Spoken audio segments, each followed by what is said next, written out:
Worshiping a star-breathing God tonight, but I want to tell you about the second star, okay?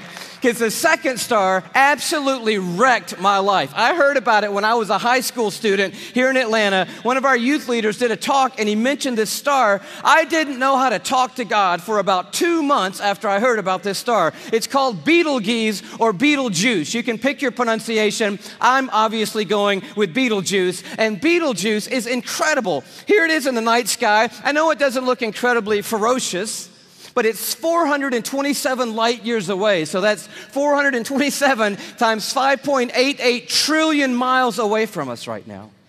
Draw it in a little closer with the Hubble Space Telescope, and you can start to get a little bit of the feeling of its intensity. But this is the crazy thing about Betelgeuse. Are you ready for this? Betelgeuse is twice the size. Are you ready? You think I'm going to say twice the size of the sun? Oh no, it's twice the size of the Earth's orbit around the sun, Betelgeuse is. It's crazy. If the Earth were a golf ball, Betelgeuse would be the height of 6 Empire State Buildings on top of each other. Now, come on, have you seen the Empire State Building? I mean, maybe what you're going to need to do is gather the family, get a golf ball, get some plane tickets, and fly up to New York. And you're going to go into Midtown, you're going to take your golf ball and put it on the sidewalk outside the Empire State Building. Don't worry about people thinking you're crazy. They're not even going to notice you in New York. You're going to go across the street. You're going to look up at the Empire State Building and imagine 5 more Empire State Buildings on top of the Empire State Building. That's Betelgeuse, and that's the Earth, and somewhere you're on it.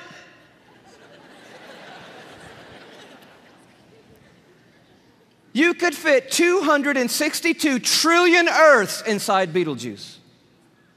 So if the Earth were a golf ball, that would be enough golf balls to fill up the Superdome with golf balls.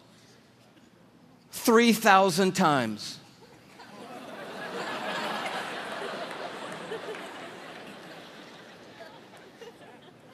When I heard that as a teenager, that stumped me right there. Because most of my praying had been advising God, correcting God, suggesting things to God, drawing diagrams for God, reviewing things with God, counseling God.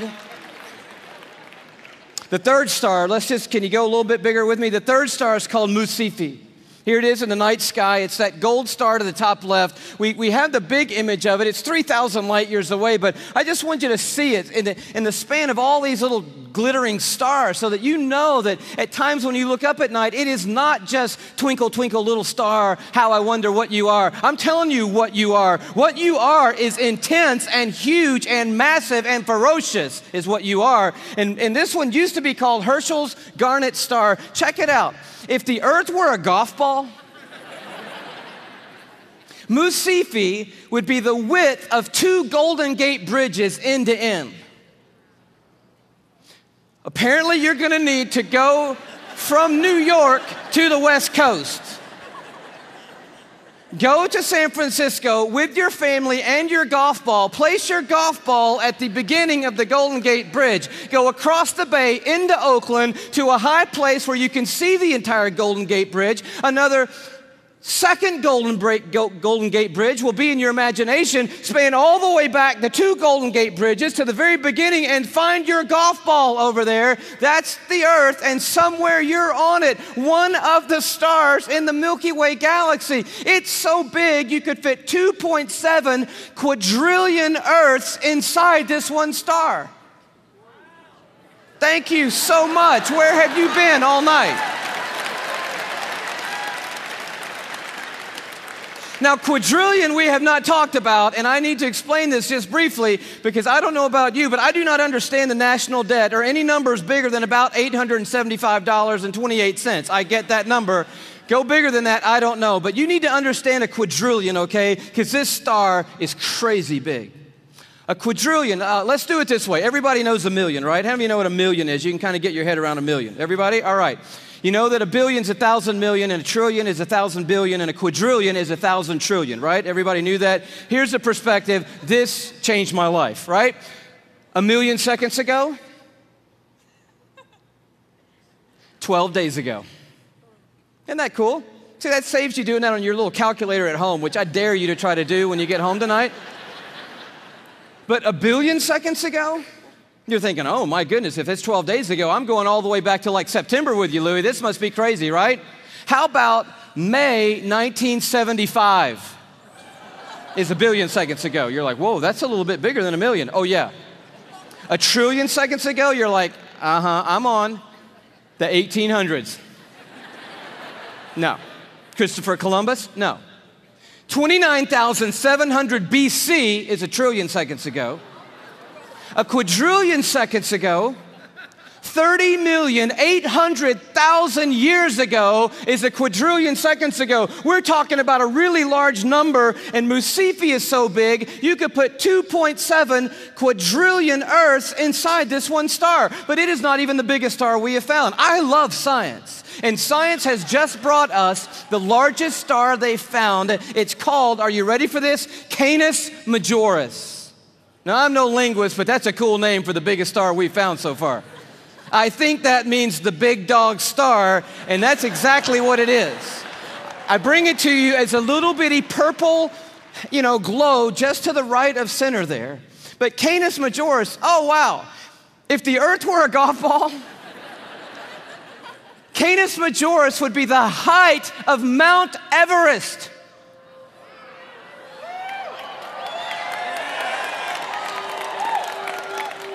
Thank you. You just saved your family plane fare from California to Kathmandu, Nepal. Almost 6 miles above sea level, the highest point on the planet, and I just dare you to get up there and unzip the parka and pull out your golf ball.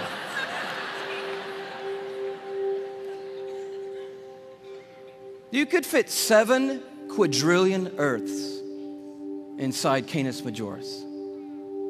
That's enough Earths, if the Earth were a golf ball, to cover the entire state of Texas in golf balls, 22 inches deep. You see the one you're on?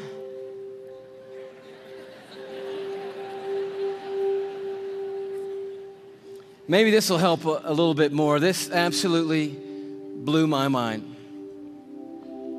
Just a little journey through our solar system. Everyone knows our planets and sort of how we fit in to the story here. You see really quickly that we're not even the biggest deal in our own solar system, but as Earth comes by, you have to know tonight that we are living on a privileged planet. Anyone would tell you we're living at one of the most special places, if not the most special place in all of creation. But Neptune comes by and Saturn and then Jupiter, and you're like, okay, we're not all that big, even in our own little cul-de-sac.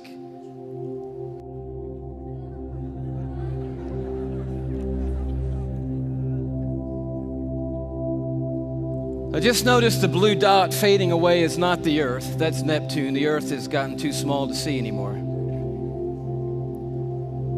Sirius comes by. Little plug for satellite radio. Not the biggest star, but the brightest star that we have found so far. Pollux, which we didn't mention. Arcturus.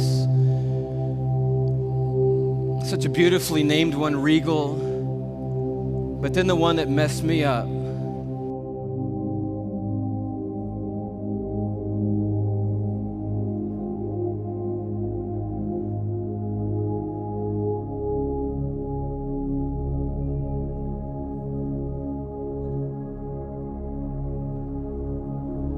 Our third star, Musifi. Musifi's cousin, W. Cephei.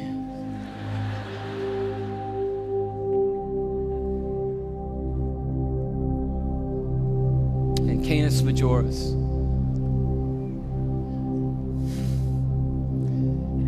And do you know that you couldn't come up here right now with a Sharpie and make a mark on the screen that would approximate the size of our sun? You couldn't even do it. I mean, when you look at these in their relative size, we just have to put a little arrow over there that says, if you could put the sun on here, which you can't, it would go somewhere about here.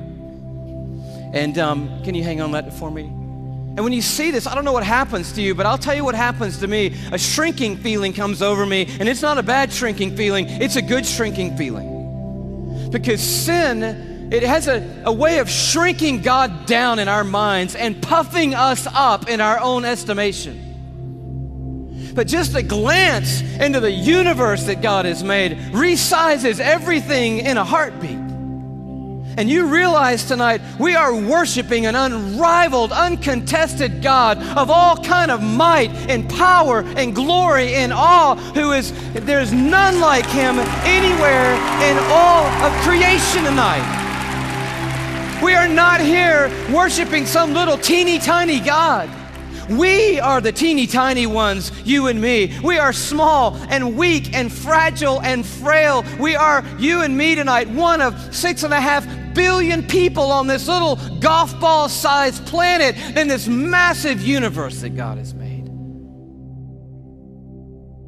But I'll tell you, the miracle of tonight is crazy, and crazier to me than the size of any star.